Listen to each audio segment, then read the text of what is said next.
Surprise, it's me. Do I get to take my mask down for this?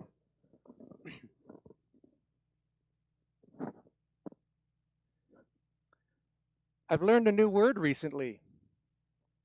For those of you who know that I'm not a really big reader, this may not be much of a surprise, because reading any new book is probably going to end up me finding out a new word. I've been studying through Trinity College, and the course I'm taking this semester is homiletics. Thus, I get to be here before you today. And the book that I've been reading for this course is called You Are What You Love by James K.A. Smith. The word that I've learned from this book is telos. Telos. Now, for those who might know what the definition is, you're going to laugh when I say I'm going to tell you what the definition is later. And for most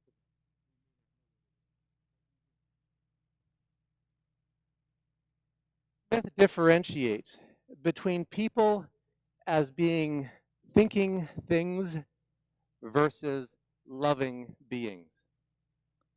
And what the focus is of our core that drives us, whether it's our intellect versus our heart. He starts out by explaining and talking about this from a frame of reference of Christian education. How in North America it is predominantly focused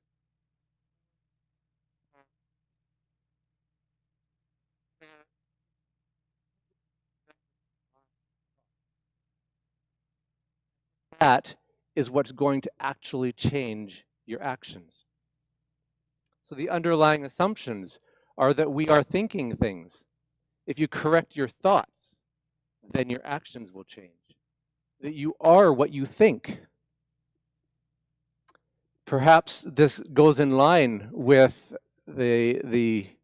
our thoughts determine our lives, the life and teaching of Elder Thaddeus of Vitovnica, which may be another book that some of you have read. Well, in contrast with this, Smith encourages us to ask, what if our habits are actually driven by what we do? The church fathers, I believe, call this, that this internal drive is the eros, the erotic love that is actually that which enacts, that which does, the drive to actually do what we do.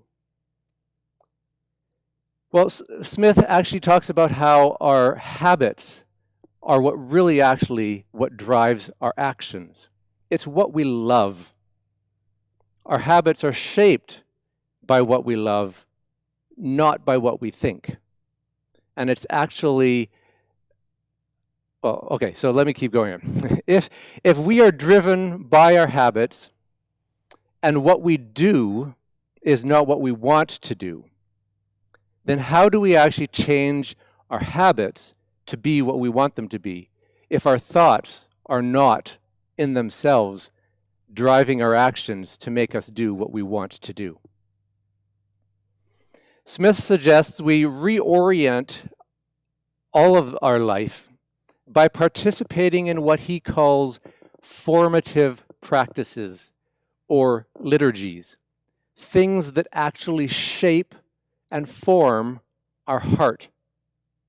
And therefore, from our heart, our actions flow.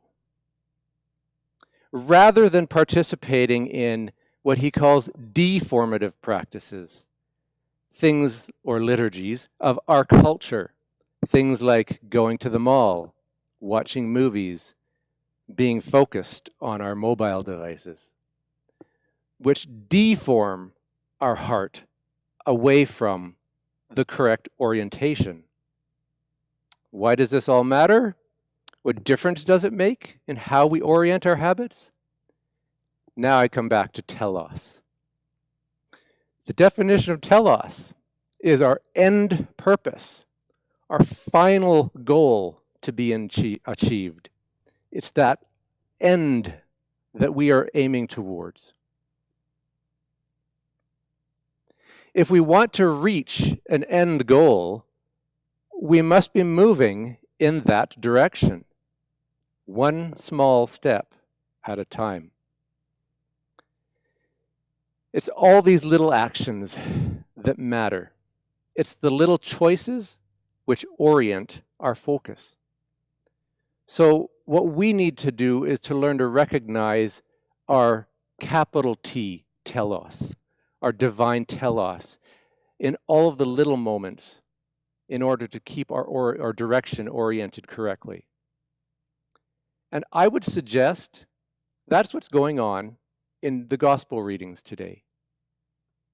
Jairus, a ruler of the synagogue, would have been steeped in the practices and the liturgies of the temple of that day. Grounded in the scriptures, he recognized the authority in Jesus, that he was the Messiah, and knew that this man could heal his daughter. The woman with the issue of blood clearly had a strong faith that enabled her to recognize the great physician when she saw him, and knew that she only so much had to touch his garment to be well. In both of these cases, their routine habits, their formative practices, were pointing towards a telos that enabled them to recognize God in the flesh.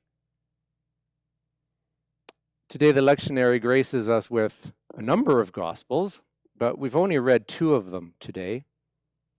And I'm going to interject here. What the lectionary doesn't tell us is that today is also the day we commemorate Mother Olga of Alaska, but since she's not an official saint, she can't be officially in the lectionary.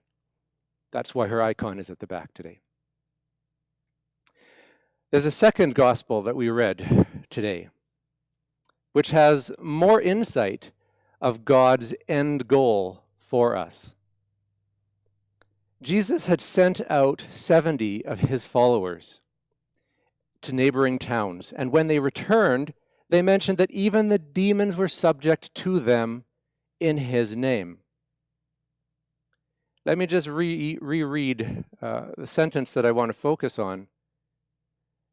Jesus says, "Nevertheless, do not rejoice in this, that the spirits are subject to you, but rather because your names are written in heaven."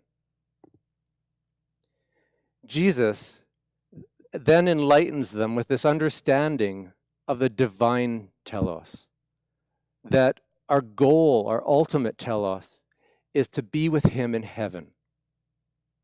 That God the Father has hidden this from the wise and revealed it to babes. Holy Father, grant that we may be babes, entrusting our telos into your hands, being faithful in participating in the little, routine, formative practices or liturgies that reorient our habits towards you, so that we may recognize your divine telos in the people and the things we encounter every day. In the name of the Father, and the Son, and the Holy Spirit.